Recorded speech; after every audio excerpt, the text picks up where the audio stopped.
This program is powered by AIM Employers Association and Ogletree Deacons, a Feature Group USA production.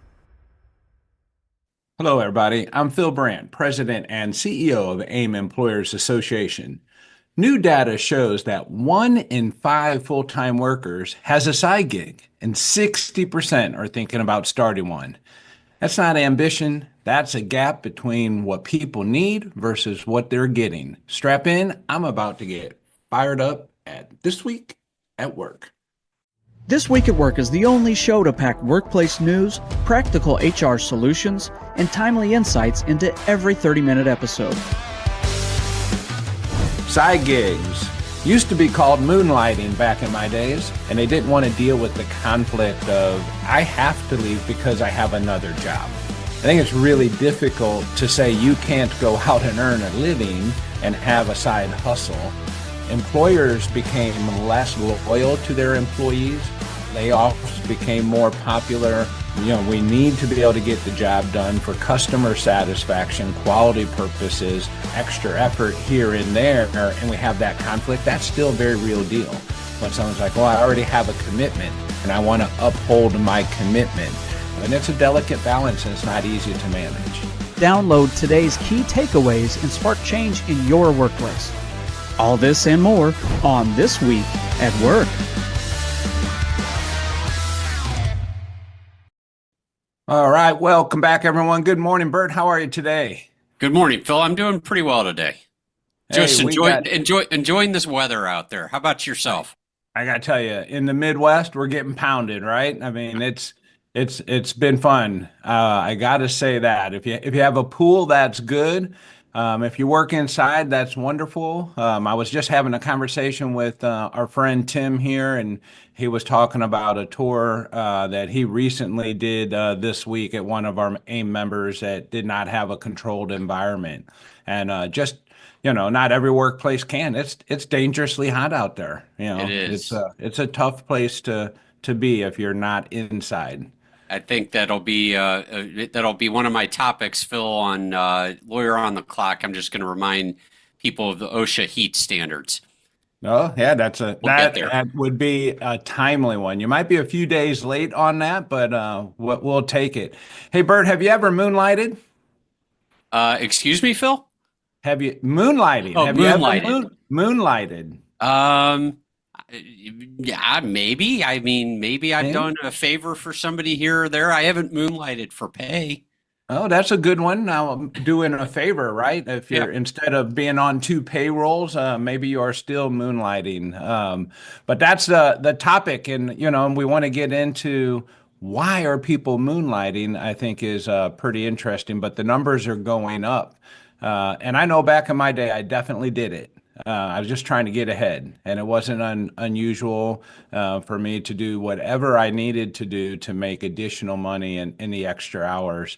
But it's coming back with a vengeance from what I can tell, and I don't think we're ready for it as employers just yet. Interesting. Yeah, we'll talk about it in more detail. But just out of curiosity, what did you do that you moonlighted? What was one of the highlights? I would deliver pizzas. All right. Yeah, I delivered pizzas. I would mow grass. Anything that I could do on my own schedule, on my own time, I would do. I'm surprised Ames board lets you mow grass and deliver pizzas on the side, Yeah. Phil. Yeah, it's actually funny. Contractually, I can't do any of those things now, okay. but I could do them. I'm talking back in the early '90s, and you're just hustling. You're trying to get ahead, and call it a side hustle, whatever you want. We just did that. But that's today's topic. You got to believe it is tied to compensation in some way. Of course, some people are doing this just for the betterment of things.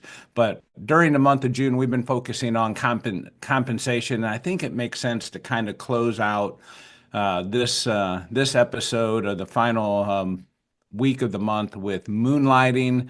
And, people are doing whatever they can to get ahead. And that is what we are going to focus on. And that's going to get me fired up. All right, so let's talk a little bit more about this moonlighting. Some people aren't familiar with that phrase. I know my kids weren't. They're like, what? Moonlighting? What is that?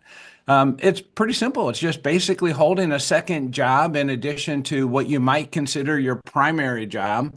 I don't know that I consider it moonlighting if I just have two part-time jobs, but if I have a full-time job and then a side hustle, a side gig, a second job, something else that's giving me some supplemental income, I think that's what's called moonlighting. I'm not sure where it came from, Bert. I don't know if it was a reference just to I work the night shift after the day shift, or from police officers who would work a second security role after they would, serve as a police officer during the day. But I didn't look up where the term moonlighting came from. Any Yeah, idea? one of our viewers can definitely fact check us on this, but I have to believe it would refer to somebody working a job after their 9 to 5 job, working something at night.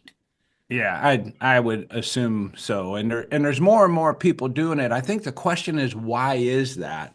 And in my mind, I mean, there's a lot of reasons why. And one of the reasons is I gotta believe, with all the focus and attention on work-life balance, that it's really about extra income more than any other reason.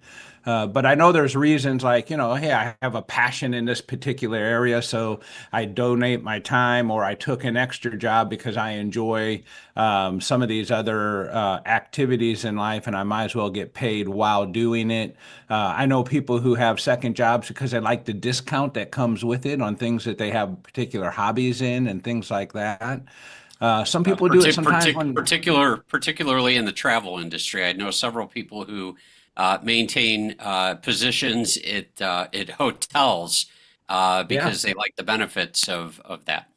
of being able to travel with that. I have friends that, are into hunting and fishing, and they have part-time jobs at either a Bass Pro or Yep. someplace like that because they like, being around that hobby, and in addition to the discount they can get. Some people do it to test out a new career. I mean, I've been doing it for 35 years now, testing out a career of leadership. So I'm still not sure if it fits me or not, but I'm going to keep giving it a try. You'll get there And then eventually, Phil. yeah, someday. And then there's, that just maybe just the good old fashioned ambition. I'm just a hustler and I'm just working all the time to get myself ahead in life. So, I mean, there's lots of reasons for it, but as we mentioned in the opening, 1 in 5 people are doing it, more and more people talking about doing it. It's getting easier to do, particularly with remote work and flexible schedules. I don't know if you've had to deal with any scenarios where people are actually holding two jobs at the same time during the same hours. I don't know if you've had to manage any scenarios like that, Bert. I have dealt with one of those issues, and it was they were maintaining a second job without permission from the employer during the same hours. Yes. Yeah, well, let's get into what does that mean without permission? Well, the Um, employee was supposed to be working for one employer full time during the day, and it turns out that the employee had a second job that was also full time during the day, remote work, and then the person very quickly went down to one job, as far as we know, and as it far wasn't as we with know. us. Yeah, it wasn't with my client. But it's interesting. That was standard state in a handbook, work rules, when I first started working. I don't see that in work and handbooks nearly as much today as I used to, and I think it's more prevalent today. Yeah, I agree with you that the prohibitions on moonlighting, I think, are not as prevalent, but I think that's been replaced by duty of loyalty, or devoting your full time to work. It doesn't prohibit you from having a second job, so long as that second job does not interfere with your primary job. I Yeah. think that, Phil, we started to see this quite a bit when the economy turned down. Certainly in the 2008 to 2009 area, I began to see a shift by employers that permitted people to have a second job. And with the layoffs during that time, the reductions in force in subsequent ones, especially during COVID, a lot of jobs went to part-time. They went from full-time to part-time. And so obviously employers were not interested in prohibiting employees from working that second job when the economy downturned. And I think that with the economy having improved in recent years, that employers have not gone back on that. They don't mind an employee perhaps working a second job again, so long as that second job does not interfere with the primary job. Yeah. Now, and that seems like, oh yeah, that makes good sense. But let me share a scenario with you I'm familiar with. I get an hour off at lunch. During my lunch hour, I jump in my car and I drive for Uber. And that didn't make an employer particularly happy, but there was their lunch hour, right? And I don't know if that conflicts with what we were just talking about or not. This employer didn't have any provisions or any rules, any conversations about primary work and job of priority at all. And we came to a solution with that. But I think those are some of the complications we get, particularly when people are working from home remotely and we don't have a line of sight. I mean, the only reason this company knew this was happening was because they were working in office during their lunch period.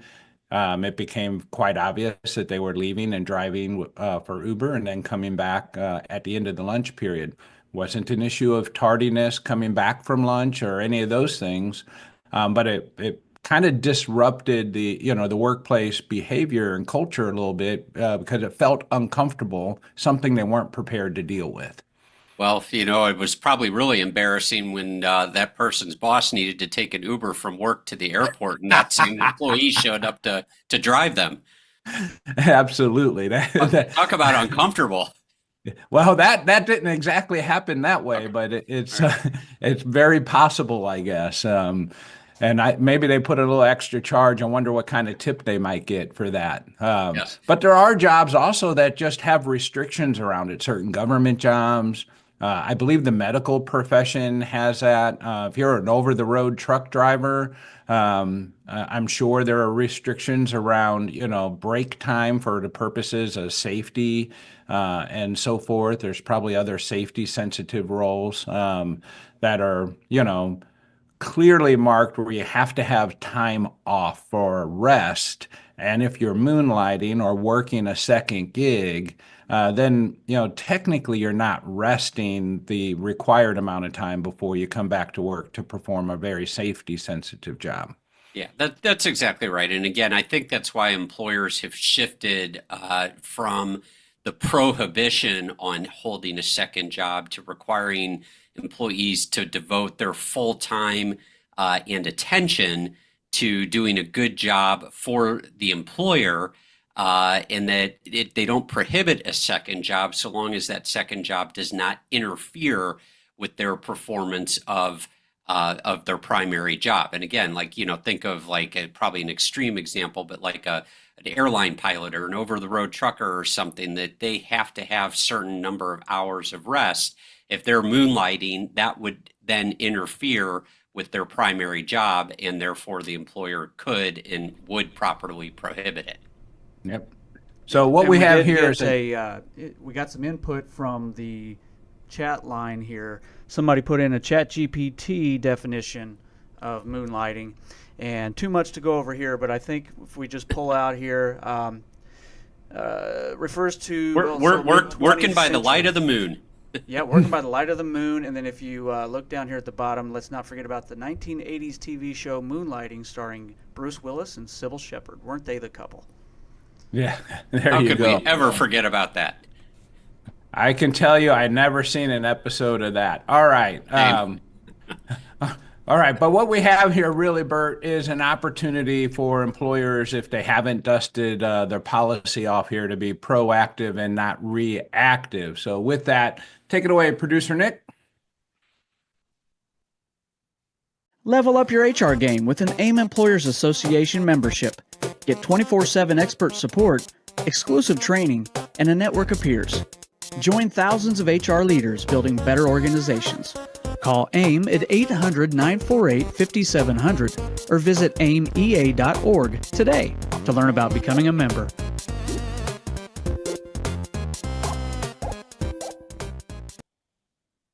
All right. So, Burt, you know the rules to this game. I'm going to read out a question. It's going to be related to moonlighting here, and you're going to get three potential responses. All three are right. Just tell me which one you like and why, okay? I will do that. First question let's go into here is how do we equip our managers to handle performance issues tied to outside work? Provide clear policies and practical training, coach for conversations, not confrontations. And number three, empower managers to collaborate on solutions. Well, of course, like you said, all three of these are correct answers. And, to me, I'm always a fan of anything that promotes open communication between the employer and the employees. I think that's the best way to build trust with your employees and making the employees feel that they have a voice in the workplace when they can engage in dialogue with the employer. So a couple of those answers definitely focus on that communication piece, and I think that is I think that's the most important there. Okay, I would agree with that, and again, I think most time people are just trying to get ahead, particularly with all the conversation about work-life balance, right? Right. It most people aren't looking to work. It's unusual. It's kind of a unicorn to find that person that just is the true workaholic, and no matter what, they're just going to work, work, work for the sake of work. But most people are doing it, I believe, my opinion, to get ahead financially, and they're driven financially. I think, which to me brings up a good question here. How can we provide an employee experience that offers the security and fulfillment that lessens the need for a side gig? So one, build a transparent and evolving compensation strategy. Two, invest in career growth that feels personal. Or three, anchor the experience in stability, predictable pay, transparent pathways.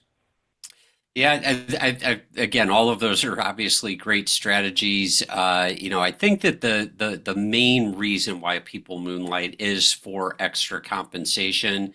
My guess would be that the second reason is what you alluded to earlier, Phil, is that people, in addition to liking the extra compensation, also like the discounts. I've had personal experience with some folks I know who, like I said, work in the hospitality industry for hotels because they like the discounts when they travel. People who work in the retail fields because they like the discounts that the stores provide, like you alluded to that with like Cabela's or something like that. So I think that if it just focuses on compensation, you might be able to remedy that as part of the primary job.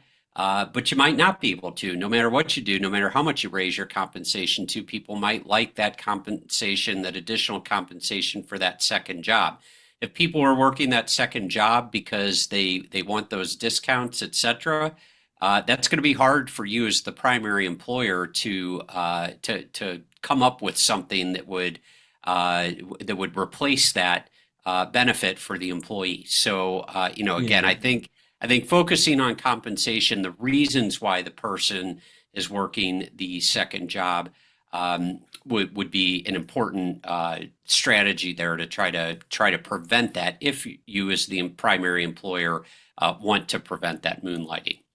Yeah, and I mean, when you can, and you can't always offer someone extra work, sometimes in a different department if they're looking for more money, and you value the employee and you want to keep them on your payroll, and maybe you want to help manage your costs, and overtime is one way to possibly do that.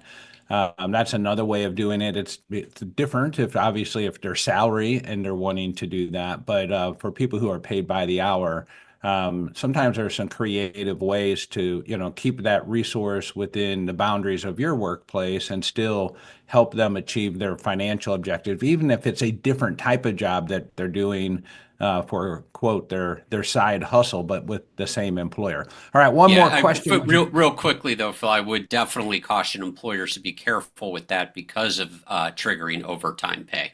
That could get out of hand for the primary employer because those hours would have to be aggregated. Yeah, no, I would agree, but it also helps that person make a little bit extra money if they're going to do so. And two, overtime can be an effective way to manage your cost as well versus hiring additional staff and having the benefit cost and so forth. That is correct. That's something we've talked about on the program that's really swung around in recent decades, where I think overtime was originally put in place to discourage employers from overworking their employers, but in more recent times, the benefits that go along with hiring somebody new that can oftentimes be more expensive than having employees work overtime. Absolutely, it is a balance, and I think that's the point here. If you have employees that you expect are having side gigs and working at another employer, I think it's important to have a policy, make it realistic, reflective of today's workforce. But it's how we communicate that with the intent of, safety, concern, business priorities, not just compliance. I think that helps people understand what we're trying to do, and giving, managers some guidance. Where I traditionally see this become an issue is where you have a full-time, let's call it your primary job, and for some reason you're needed to work over or you have to shift your hours, and then the person comes to you and says, hey, I can't do that. I got a second job, and this was unexpected, and I had already made commitments, and it kind of creates a conflict there. And that's when employers are usually reaching out and saying, hey, what can I do here? Can I require them to work the overtime? Can they be disciplined for not doing it? That second job I wasn't aware of, or I don't approve of the second job because our job is the priority when it comes to employment. And it just starts to create bad employee relations. And I think you can get out ahead of that with the right type of policy and the right type of communication if it is, or you suspect it may become an issue in your workplace. All right, Burt, are you ready for Lawyer on the Clock? I am ready for Lawyer on the Clock, I am Phil. too. Nick, take it away. Curious about a case that could wreck your workplace? Lucky for you, we have a lawyer on the clock. So, Phil, I mentioned before at the outset of the program, just with this heat wave we've been having here in the Midwest with the extreme humidity. There's been a lot of talk in the news recently about whether under the Trump administration, the Biden era OSHA heat regulations that had been proposed or passed actually would remain in effect. And so until those are overturned, I thought that it would be a good idea to kind of cover those just in a quick summary here. The regulations that were passed under the Biden administration require employers to develop and implement heat illness prevention plans, monitor heat hazards, and provide necessary controls like access to water, rest breaks, and shade. There's also a training component for employees and supervisors on heat safety. Employers have to establish a written plan tailored to their specific workplace, outlining how they're going to identify and control heat hazards. They have to regularly assess heat conditions, including the heat index. They have to ensure that water is provided, it's readily available, rest breaks are provided in shaded areas, and of course offering access to shaded or air-conditioned areas. I mentioned the training component before, and also have an emergency response plan. The drinking water and rest breaks, that kicks in at 80 degrees, and at 90 degrees, additional paid rest breaks, mandatory observation for heat illness symptoms, and heat hazard alerts. Again, enforcement of the new regulation was expected to begin in 2025. The regulation passed, but it really has not been enforced yet, and people are sort of taking a wait and see attitude to see what the Trump administration is going to do with respect to that. All of that Yeah. being said, if I'm a good employer and I have employees who are working outside in this heat, I am definitely going to be doing a lot of these things anyway, including maybe allowing employees to shift hours around so that maybe they can start much earlier in the Or day. do their side hustle first and then come in later hours. Is that what you're saying? Come and moonlight at our place of employment, sure. But providing the shade, the rest breaks, all of those types of things are just good ideas in the workplace. So highly recommend employers maybe take a look at the new regulation that was passed last year and see what that said, and maybe trying to follow some of those things anyway.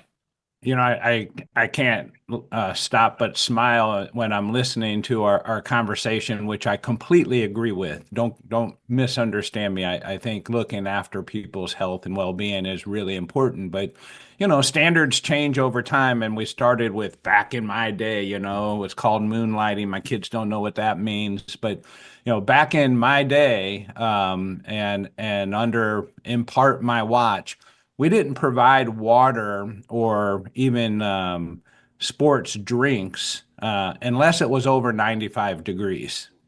Not heat index, unless the temperature was over 95, and we had a water fountain, and we were shaded because we all worked inside a building, but it was non-air conditioned, and unless it was over 95, the company didn't provide any form of refreshments. And I think about where we're at today, and everyone gets coffee and water. I mean, there's lots of refreshments provided, and I definitely am promoting that, not what we used to do, but we weren't unusual either in behaving that way. Well, So as a teenager, I worked on my father's real estate maintenance crew, and one of the really hot summers as a teenager, I spent part of that summer tarring a roof down on Washington Avenue with heat up in the hundreds every day, with the heat indices way up there, and here I am today, a lawyer. yeah, I hey, think he I was think I like, I learned know my how to get that kid to go to school. exactly. That was a brutal summer, carrying those buckets of hot tar from the up the ladder, and oh, it was just miserable. Hey, somebody's got to do it, and we got to look after them. I think that's the point. All right, Bert, Exactly. what else do you have? All right. So, real quickly, I just want to comment on a case that came out last week from the U.S. Supreme Court. In a 6-3 decision, the Supreme Court upheld a Tennessee law banning gender affirming care for minors. They said that does not violate the U.S. Constitution's 14th Amendment Equal Protection Clause, and therefore effectively upheld the ban. But I'm not going to get too much into the details of this decision, other than to say it allows states to restrict access to such care for transgender youth, but it doesn't compel them to do so. Very importantly, the ruling clarified that Title VII of the Civil Rights Act, which protects against workplace discrimination, does not directly extend to the type of gender-affirming care restrictions at issue in that case. So we all remember the Bostock decision from a few years ago that said gender identity and sexual orientation is protected under Title VII of the Civil Rights Act. One thing that I do think is really interesting is I do think that the court's Bostock decision is definitely going to be on a collision course with religious rights decisions, and we're going to have to see how that shakes out down the road. I think the Supreme Court is probably, given the makeup of this court, is probably going to continue to err on the side that it's not discriminatory if you don't use a person's preferred pronouns, etc. That they would conclude that that's not discrimination.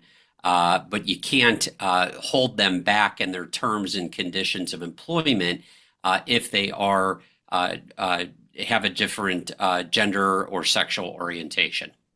Yeah, absolutely. Interesting. Yep. And then one fun one, Phil.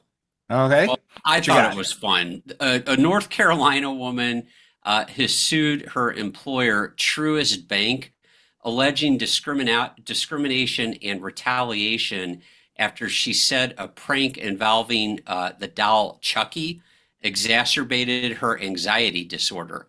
This particular employee said in the lawsuit that despite knowing she had a fear of dolls, her manager placed a Chucky doll, you know, that doll that kills people. Yeah. Yeah. That's a scary doll. Yeah. They placed it on her chair in her office. And she claims that after that incident, she was diagnosed with PTSD, saying she had shared her fear of dolls with her manager at a company cookout and that it affected her disabilities, which included generalized anxiety disorder, major depressive disorder, and autoimmune disorder. She claims that when she was treated differently when she returned to work the prior year following 2 months of medical leave for her condition. And the manager, probably not the best idea, decided to put the Chucky doll on her chair. And when she turned her chair around, Chucky was sitting there. And I know I'm chuckling over the Chucky doll, but again, it's one of those things that, you know, on one hand, some people might be of the opinion that the employee needs to have a little bit thicker skin, but on the other hand, she really does have a medically diagnosed condition. I would just say from a management perspective, this was probably a fairly tone deaf joke that the manager tried to play on the employee. Not the best one. This isn't a safe one. I mean, I don't know that the Chucky doll has a place in the workplace. I mean, maybe it's a side gig, you know, showing up in the workplace, but let's leave Chucky at home. Yes, exactly. So we see both sides of the argument there. It'll be interesting to see how that case pans out. I'll keep my eye on that one. I'm going to go on the side of the employee. I think that leader needs some coaching, a little bit of help there. A little leadership training. Sensitivity. Yeah. Hopefully, sure. All right. Hopefully she does not watch this show because this could bring back some horrible memories. Yes. I got to admit, I was in line to see that when those movies came out. So back in your day? Back in the day. Hey, Nick, let's just call this episode Back in the Day. All right. Anything else, Burt? Nope, that's it, Phil. That's enough for this week. We are going to be off next week on July 4th. We're for July 3rd for July 4th, so we won't be on the air then, but you can download our Ready, Aim, Fire compensation cheat sheet. Register for our strategic summer series, the HR edition. That starts on July 9th, organizational strategy and planning. And if you'd like to learn more about becoming an AIM member, you can check us out at AAIMEA.org. Check it out on the website. Yes. Phil, real quickly, Yes. I think you and I have something in common on this holiday coming up. Oh, yeah? What's that? I think it's our favorite holiday.